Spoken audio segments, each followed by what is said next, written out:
மகா சிவராத்திரியின் சிறப்புகள் பற்றி நமது புராணங்கள் கூறுவது யாதெனில், பிரளய காலத்தில் அண்ட சராசரமே ஈசனுள் ஒடுங்கி இருள் சூழ்ந்த போது அன்னை பராசக்தி கருணை கொண்டு மீண்டும் உலகங்களும் உயிர்களும் உருவாக்கும் பொருட்டு சிவபெருமானை பூஜித்த இரவே இந்த மகா சிவராத்திரி.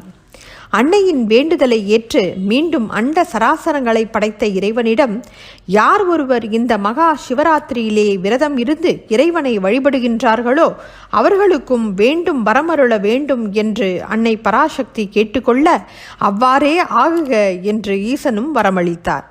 எனவே தான் இந்த மகா சிவராத்திரியானது அதிமுக்கியத்துவம் வாய்ந்த விரதமாக அனுஷ்டிக்கப்படுகிறது.